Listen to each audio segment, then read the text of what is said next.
What has more than 33 miles of showcase trails and continues to add more at a rapid pace? You guessed it, Volusia County. Hello and welcome to Volusia Magazine. I'm Amber Patterson. On today's show, we'll take a look at yet another milestone in Volusia County's ever-growing trail system. Also today, we'll have a look at exciting new developments at Daytona International Airport. We'll get some information about the nautical USLA National Lifeguard Championships that are coming to Daytona Beach. Then business beat reporter Joanne Magley will leak some great information about SCORE. Finally, in the studio with Community Information Director Dave Bryan is Judge Bryan Feigenbaum, one of the judges who presides over Veterans Court. Those segments, news, and more coming right up on Volusia Magazine. I hope you stay tuned.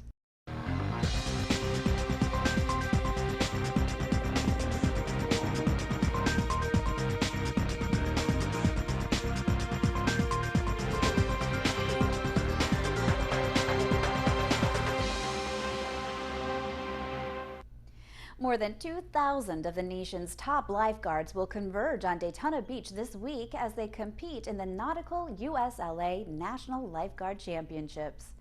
The events will be held on the beach in front of the Hilton Daytona Beach Resort. Teams will include last year's champions Monmouth County, New Jersey and Smith Point, New York, along with a powerhouse competitor, Los Angeles County, which has won the overall competition 40 times since 1970. Volusia County's Beach Safety Division also will have a strong contingent with dozens of lifeguards registered for individual and group events. Haley Peterson, an 8-year lifeguard and recent LSU graduate, is expected to finish strong in the swimming events.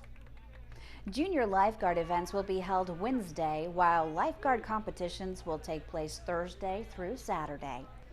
Three-time Olympic gold medalist Brooke Bennett will be the celebrity commentator on Friday and Saturday. The Tampa native won freestyle swimming events in 1996 and the 2000 Olympic Games and is training for the 2016 Olympic Games in Rio de Janeiro. Locals are invited to watch the competition from spectator areas on the beach and from the boardwalk where bleachers will be set up. They may park in the Ocean Center parking garage or use the valet service at the Hilton. The event will have a significant economic impact, according to Mark Swanson, the county's beach director. And we have people coming in from all over the United States. They come here to compete against other lifeguards. It's jobs that they do every day, but now this just makes them even show off their skills even more. But they're going to be coming to Volusia County, which is great for the economy for us. They're coming in, they're going to utilize our restaurants, they're going to utilize our hotels, and they're going to patronize some of the people that have businesses in town. So we expect it to bring in a lot of extra funds into the county of Volusia, and we're all excited about it coming to Volusia County. The competition is being coordinated by the U.S. Life Saving Association and Volusia Surf Life Saving Association in conjunction with Volusia County's Beach Safety Division. Nautica is the competition's major national sponsor, and the event has received considerable support from local businesses.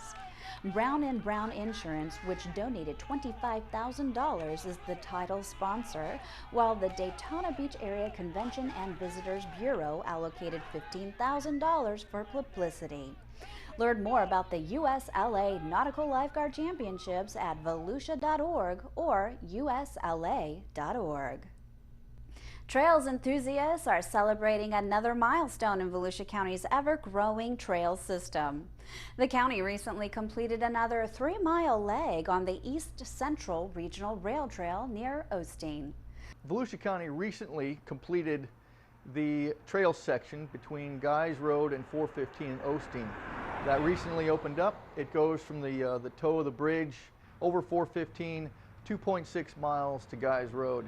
If you couple that stretch with the existing stretch of trails that extend from Lake Monroe Park over to 415, you got just over 15 miles of contiguous paved asphalt trail to go from Lake Monroe to Guys Road. It's the longest continuous trail section in Volusia County as we sit right now. In the past 3 years, Volusia County has completed a 6-mile segment in Deltona, a 4-mile segment in Edgewater, and 2 pedestrian bridges in Osteen and Edgewater. Volusia County's trail system has more than 33 miles of showcase trails and continues to grow at a rapid pace. This past year has also seen growth in the county's Spring to Spring Trail, which runs from north to south in West Volusia. What's up next? The county is getting ready to bid out another 20 miles of the rail trail near Edgewater and Oak Hill, running south to the Brevard County line and west toward Osteen. For more information about the Volusia County Trail System, you can visit volusia.org/trails. JetBlue will begin nonstop flight service from New York to Daytona Beach International Airport on January 7th of 2016. Before the airline arrives, the airport will put forth $25,000 worth of improvements both landside and airside. These improvements include wiring for ticket kiosks, a new blade sign at the curb, new gate areas, and free parking for JetBlue passengers for the first 6 months. Airport officials say there is demand from Volusia County travelers for service to New York. We're just glad JetBlue is going to be coming in, but that'll be next year. They're coming in at the beginning of next year, and so that could account for another 50,000 to 75,000 passengers a year here in Daytona Beach. So we're really looking forward to that, and we're working with them now on the setup in the terminal and the contracts and all that kind of stuff. So it's moving right along, and we're waiting for that to happen, anxious for that to happen. The renovations will bring an updated look to Daytona Beach International Airport, and JetBlue will be bringing in its new JetBlue sign for the gate. Airbus A320 aircrafts with 150 seats will be making the 2.5-hour trip from New York to Daytona Beach. 30 local businesses have made pledges into a travel bank managed by the Daytona Regional Chamber of Commerce that guarantees $250,000 in prepaid airline tickets for the first year of service. Business leaders throughout Volusia and Flagler counties have offered a groundswell of local support and individual efforts to convince the airline of the area's market viability for nonstop New York City service. For more information about JetBlue or Daytona Beach International Airport, you can visit jetblue.com or flydaytonafirst.com. There's a big secret in the business world that many seasoned professionals are trying to leak out. Joanne Magley has more about SCORE in this week's Business Beat.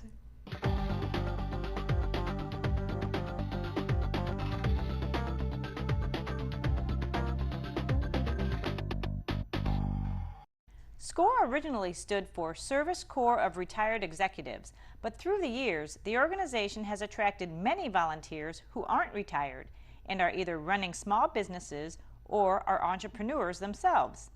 As a volunteer organization, all of the services provided are free and confidential. Tom Hellman is a retired business executive with an impressive work history, working for major corporations including General Electric and Bristol-Myers Squibb. He's also the chairman of the Volusia Flagler SCORE chapter. People like Hellman make up more than 10,000 business professionals who volunteer with SCORE. We have a number of ways that we support our clients. Counseling certainly is one of the larger ways. In fact, in 2014, last year, we had actually had over 1,100 counseling sessions right here with our chapter.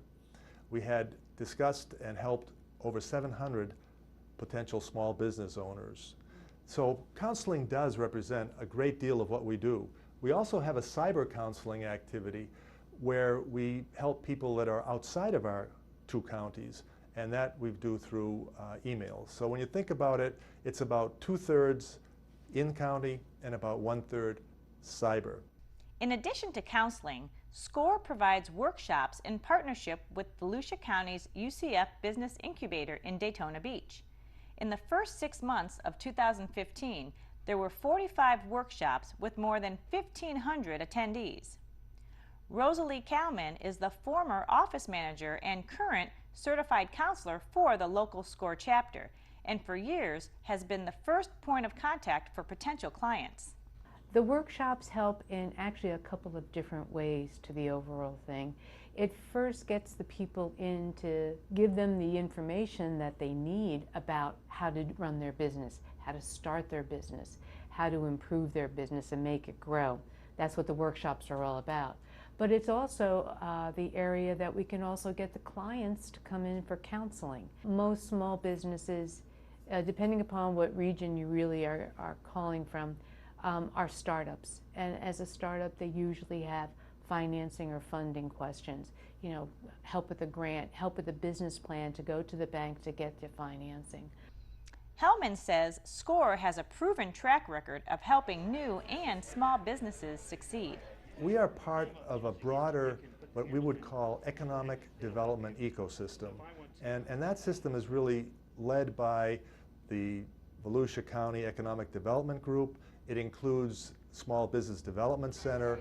It includes other chambers of commerce who support small businesses, Career Source, and the like. The opportunity for help that we provide is profoundly successful in many ways. For example, there are data which indicate that a small company that will come for SCORE counseling and follow through with such counseling has a 40% higher chance of success than if not done.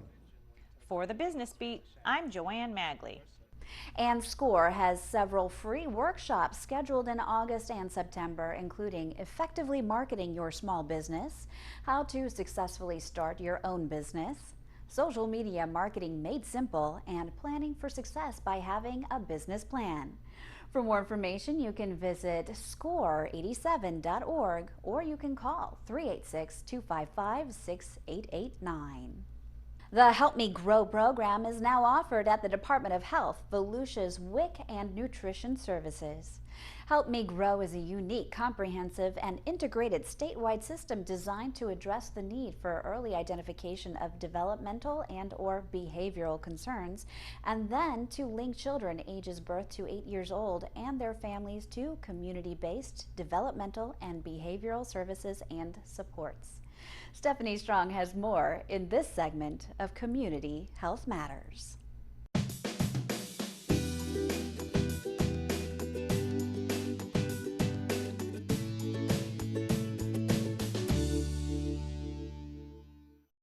The Florida Department of Health in Volusia County is now offering eligible clients an opportunity to complete an early childhood developmental screening as part of the Help Me Grow program offered through the United Way of Volusia and Flagler counties. 211. Help Me Grow is a program that's being implemented across the state to help connect families to resources in their community. It also helps provide early screenings for early childhood development.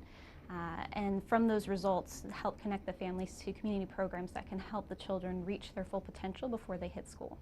The goal of Help Me Grow Florida is to promote healthy development for every child in the state.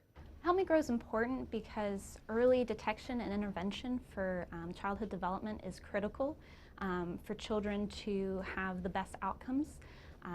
All too often, the concerns aren't identified until the children enter the school system, and by then they're already falling behind the rest of their classmates. DOH Volusia's WIC and Nutrition Services is now offering clients the Ages and Stages Questionnaire, an early childhood developmental screening which helps to assess the child's development over 5 categories. The Volusia County WIC program participates in the Ages and Stages Questionnaire in that we offer the clients the iPads to complete the questionnaire whenever they come in for the benefits reload. They're able to complete the questionnaire, submit it, and then within 3 days, someone contacts them live. We were very grateful for the partnership we were able to make with the health department here in Volusia County. They were able to purchase iPads so that they could offer the early screenings to their clients in their WIC offices. So that's allowing us to reach more children in the community than we would have done on our own. The Help Me Grow program offers families free developmental screening without wait lists or income limits, activities that support healthy growth and learning, community resources from parenting classes to food pantries, and referrals for evaluation and early intervention services. Parents with concerns about your child's development may call Help Me Grow at 211 or 386-253-0564. And the United Way staff will help connect you with valuable services. For more information, please visit www.helpmegrowvfc.org to find out more about the program and to complete a free online developmental screening for a child. Help Me Grow Florida, Volusia Flagler Counties is a partnership with United Way of Volusia Flagler Counties 211 First Call for Help, Early Learning Coalition of Flagler Volusia, and Easter Seals of Volusia Flagler, and is sponsored by the Florida Developmental Disabilities Council and the Florida Department of Education Office of Early Learning. For Volusia Magazine, I'm Stephanie Strong, Public Information Officer for the Florida Department of Health in Volusia County. For more information about this and any other health-related issues, you can always log on to volusiahealth.com. Veterans Court was launched as a new initiative to focus on the distinctive needs of veterans in the criminal justice system. Let's head on into the studio now to join our very own Community Information Director, Dave Bryan, as he sits down with Judge Bryan Feigenbaum. He's one of the judges who presides over Veterans Court. Many U.S. military veterans who find themselves in legal trouble are suffering from post-traumatic stress, substance abuse, or other issues. Unfortunately, some are homeless. In an effort to help them cope with what they perhaps have seen or experienced, some veterans are referred to Veterans Court, a judicial system alternative to help these veterans turn their lives around. This is a relatively new program in Volusia County, which indeed is showing positive results. With us in the studio today is County Court Judge Bryan Feigenbaum, one of two judges in Volusia County who presides over Veterans Court. Judge, how you doing today? Doing great. Thanks so much for having me on. Absolutely. Hey, for those folks that maybe don't understand the concept of Veterans Court, give us kind of a layman's description.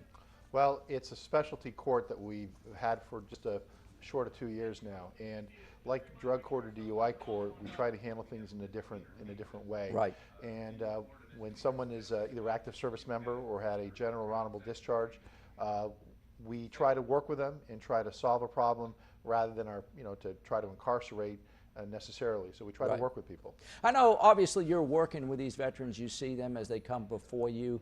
Give us kind of a general idea of some of the issues, some of the challenges that these veterans are facing these days.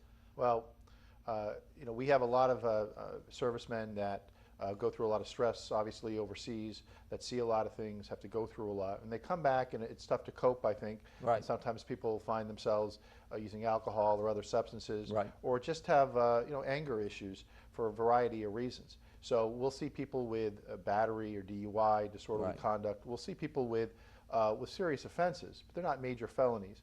And again, we're trying to make them productive and try to work with these men and women. Yeah, you take for people that have been in the military over the last 15 or 20 years, the United States has been in a conflict, it seems like, for, almost 2 decades now.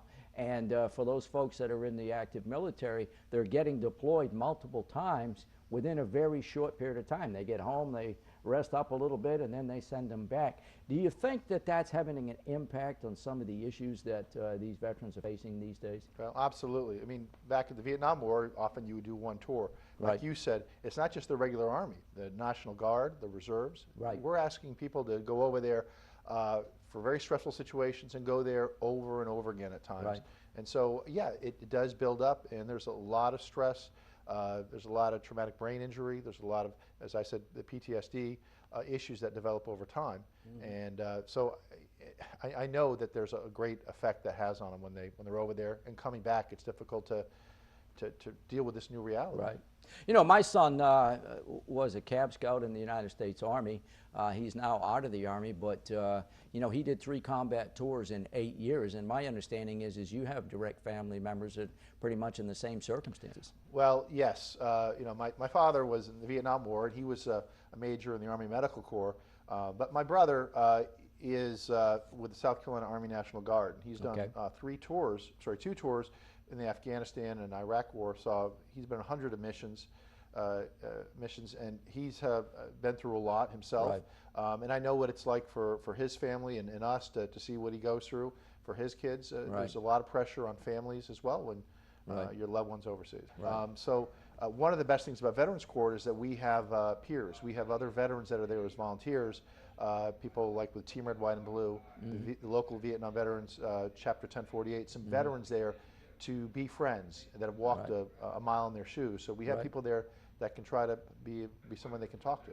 You know, and I presume that one of the advantages of having peers in this court program is the fact that a lot of military veterans have sort of been taught that it's not manly, or it's not, you know, in some ways it's a sign of weakness to admit that maybe you need to talk to someone, or you're stressing a little bit. I mean, do you find that?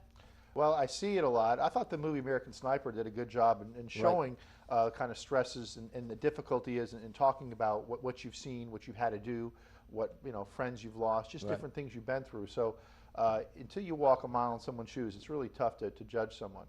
And I did a little research, and you know, one of the things that I think I discovered was that the first Veterans Court, I guess, was in Buffalo, New York. Is that correct? Yes, sir. On 2008, a judge up there who was involved in a mental health court and a drug court, he saw a lot of young people that had been serving. He could just tell that more and more were coming into our court system, and they had issues. And that's what started it, and now there's over 200 veteran courts around the country. Right. And Volusia County's Veterans Court started when?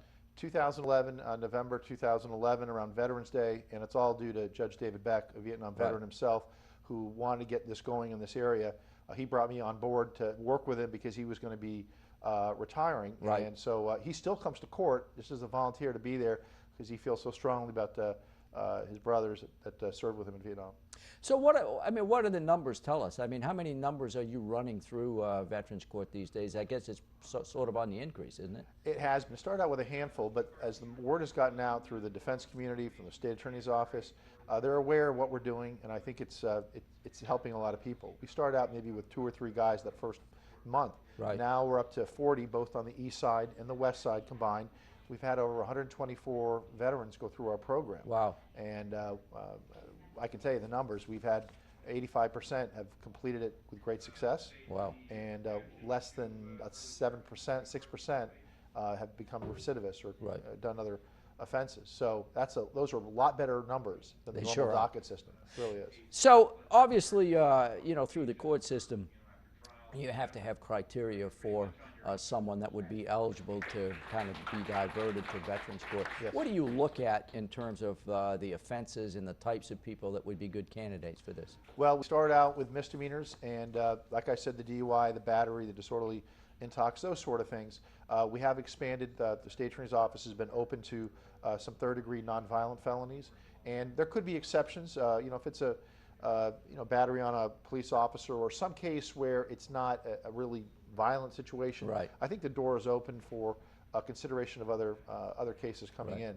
You have to be either an active member or have a general or honorable discharge in the military, and you have to be screened. The state attorney's office has to be okay with setting them in the program.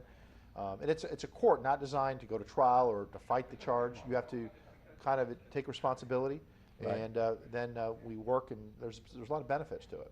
But just to be sure, for those folks who watch, we're not talking about hardcore crimes. You're first-degree felonies. Absolutely not. By statute, we're barred from even thinking about second or first-degree felonies of a very violent nature. And again, the state's got to be okay with it. The state attorney's office has to be okay with it. And on the west side, Judge Henderson, we have to be okay with taking the case as well. So if the victim objected, or if the law enforcement or the state said we're not comfortable with this, by all means, we wouldn't take them in Veterans Court. All right, so I'm a veteran and I'm diverted to Veterans Court. Give me a kind of an example or a routine that I have to go through to complete this program. Well, every case, the conditions are going to be different with each case. Okay. Most of them deal with some counseling, and that's either anger management or substance abuse counseling. Now, we work with the VA. We have a Veterans Justice Outreach Officer with us in court.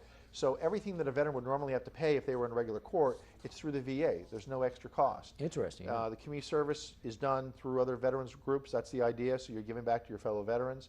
you're going to be meeting with a pretrial officer, which acts as our probation, and the probation costs are being waived. I mean, what's great thing about this is not costing extra money to run this, because the program, the Volusia County court system, we're all on board on this. And if you complete the conditions, the random urinalysis, if you test clean, if you do whatever the conditions are, if it's a diversion offer, the case could be dropped, or if it's a typical probation, it may end early, and there's a real moving kind of graduation ceremony that we do. Yeah, we've done a number of interviews, you know, on the drug court, and you know, the judges that have been involved in drug court, family court, and so forth, always talk about how moving the graduation ceremony is, and I'm presuming it's the same for this court, because these people, I guess, I guess you could say, have sort of turned their lives into a positive course of action. By and large, it is the best thing that I get to do as a judge. Yeah. It's the most moving thing I get to be a part of. These are good people that have made some mistakes, had some bad judgment, but you see a difference over time. Their family members are there. It's hard not to get choked up, frankly. Right. You know, Judge Beck does it. We do a nice salute. Everyone, there's a lot of applause. There's a commemorative coin we give them for congratulating them for their service to our country and for finishing the program and taking it seriously. Listen, for those folks out there that may want more information about this, perhaps there's a veteran out there that may know of another veteran that's you know, headed in the wrong direction or whatever, how do people get more information? I'd be thrilled if you want to call my office. It's 257-6074. I've spoken at some Rotary groups. Nice. The Veterans Court is open to the public. Anyone can come in. We have volunteer veterans that come in every month to see what we do and to be there as support. You could reach out to Team Red, White, and Blue or the Vietnam Veterans Local Chapter, because they're there every month. So there's a lot of ways you can get involved. And I know you're working closely with the county Veteran Service offices as well. I know Jeff Baum and his folks are Jeff Baum and Mike White, they come there, right. And those are very well-honored veterans that come there as well to be support. And we have the VA, you know, liaison that's there. We're trying to help people get housing, because there's a fair number of homeless that are veterans. We want to make sure everyone is getting the medical, the education benefits they can. We've had people from Daytona State College that come there because there's educational opportunities at some of our local schools. So there really are a lot of people that show up there on a monthly basis to try to help. Well, I will let that be the last word. It sounds like a great program, and it sounds like it's going to be just as successful as the drug court. So I want to thank you for sharing the information with us today. No, thank you so much for having me on. Our guest today, County Judge Bryan Feigenbaum. The program is called Veterans Court. And with that, we'll go back to you, Amber. Thanks, Dave, and thank you for watching Volusia Magazine. If you have any questions about the show, you can always feel free to give us a call at any of the numbers you see listed here, or you can log on to volusia.org and click on the news tab at the top of the screen to find us. Incidentally, you can find the County Council's meeting calendar there too. In fact, you can use volusia.org to find out about meeting dates, workshops, topics of interest, activities, and how you can become involved. And we hope you won't forget to listen to Volusia Today. That's Volusia County Government's weekly public radio broadcast. Volusia Today airs every Tuesday, Wednesday, and Sunday mornings on the local radio stations you see on your screen. For Volusia Magazine, I'm Amber Patterson. I hope you have a wonderful evening.